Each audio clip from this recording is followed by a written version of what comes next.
We're joined now by Dr. Elisabeth Kendall. She's a Middle East expert and the head of Girton College at Cambridge University. Thank you very much for being with us, Dr. Kendall. So the Trump administration says that this latest wave of airstrikes on the Houthis were more targeted than previous bombings.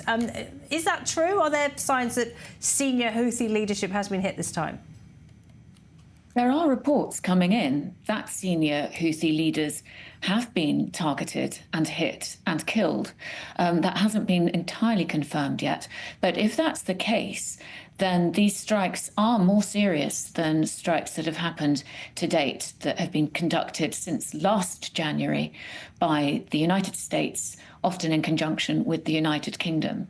And also, of course, Israel has conducted its own strikes against Yemen. I think what's different this time is that the Americans are saying this is going to be a campaign of several days.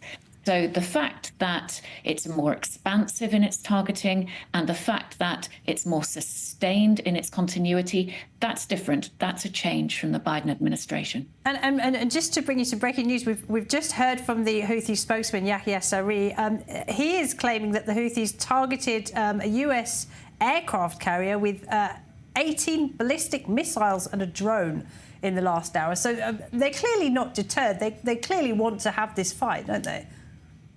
That's right. I think the Houthis will remain entirely undeterred. They have a high tolerance for casualties. Their logic is that they have God on their side. And I think they genuinely believe that. So as long as they have capacity, they will continue to target both the United States and Israel. They're very confident. They see what they think to be the defeat of the United States in places like Afghanistan and in Iraq. And so I think they'll just continue as long as they are able to. So much depends on how successful this new American campaign is. And it's not just Israel and the United States who are suffering the effects, is it? I mean, this is a global problem now. They're affecting global trade, global shipping. A missile they fired last night fell in Egypt's Sinai. Egypt, of course, one of the countries suffering the most from having its revenues from the Suez Canal hit. I mean, what are the Houthis doing here? They're trying to take on the whole world, it would seem.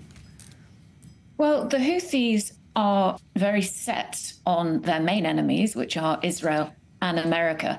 But then because of those two countries have many allies and associates, of course, they are expanding their enemy repertoire to include many more ships and targets than just America and Israel.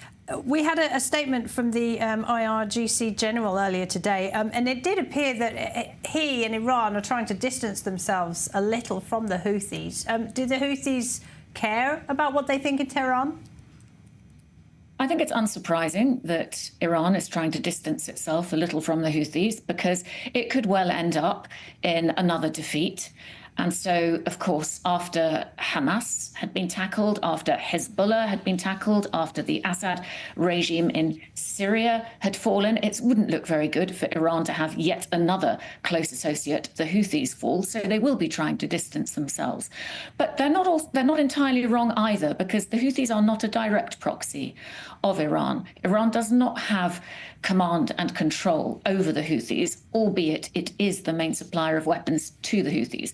So I think it's no surprise that the United States is trying to deal with the issues in the region to do with Iran from both ends. It's trying, on the one hand, to stop the Houthis directly, and on the other, it's using the Houthis to send another strong message to Iran.